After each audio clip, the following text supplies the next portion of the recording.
যারা যারা ধরুন পরীক্ষায় বসবেন 2016 সালের পরীক্ষার্থী, তাদের হওয়া উচিত ছিল 2016 সালের রুলে। নতুন করে রুল করে 2025 সালে করছে। অ্যাডভার্টাইজমেন্টে কারা পরীক্ষা দেবে আর কারা পরীক্ষা দিতে পারবে না তার কোনো স্পেসিফিকেশান নেই। কারা টেন্টেড আর কারা আনটেন্টেড, কারণ সুপ্রিম কোর্ট খুব স্পেসিফিক্যালি বলেছে টেন্টেড ক্যান্ডিডেট তারা পরীক্ষায় বসতে পারবে না।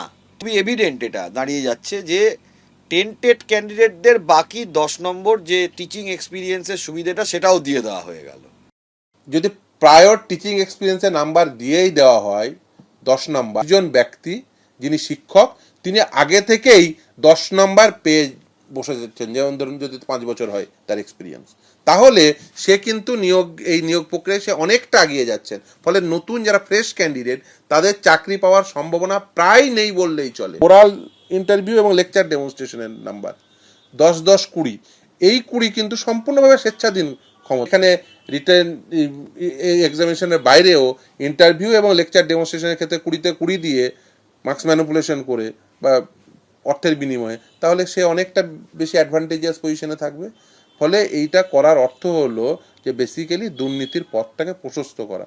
বিজ্ঞাপনটা করা হয়েছে সব পরীক্ষার্থীর জন্য, অর্থাৎ যিনি কোনোদিন চাকরি করেননি তার জন্যও করা হয়েছে।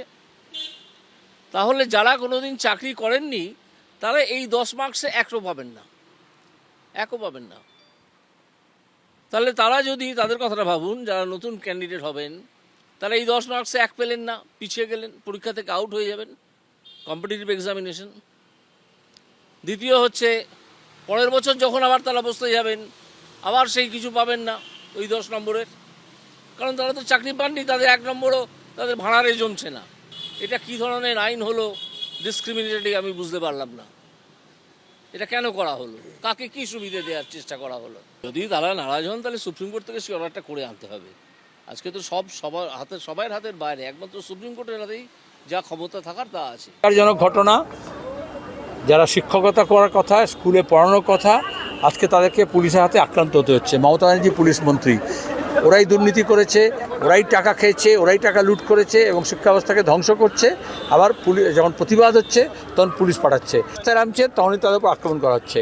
আমরা এটার প্রতিবাদ করছি এবং আমার মনে হয় এটা নিয়ে কোর্টে যাওয়া হবে এবং এই সরকার ওই পুলিশদেরকে হাইকোর্টে টানতে হবে।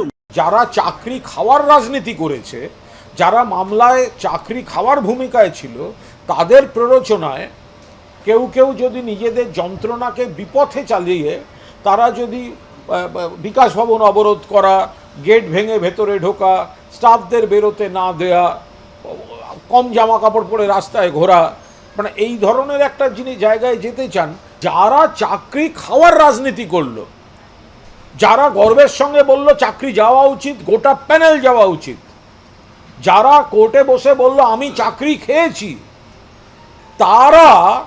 তাদের প্ররোচনায় কয়েকজন এই ধরনের দৃশ্যের অবতারণা করতে নামছেন। এটা তো রাজনৈতিক চিত্রপট। আরে পুলিশ কি করবে? যদি পুলিশ ওখানটা করবে কি? যারা বলছেন চাকরি হারা লড়াই করছেন, ঠিক বলছেন, কিন্তু লড়াইটা তো সুপ্রিম কোর্টের, লড়াইটা তো কলকাতার রাস্তা আটকে নয়। যারা চাকরিহারা বলছেন পুলিশ কেন ধরলো, পুলিশ কি করতো? পুলিশকে তো রাস্তাটা ক্লিয়ার রাখতে সরে যেতে হবে, আর আপনারা নিশ্চয়ই সরে যাওয়ার জন্য যাচ্ছেন না, সেই কারণেই পুলিশকে আপনাদের তুলে নিয়ে গিয়ে অন্য জায়গায় রাখতে হয়েছে।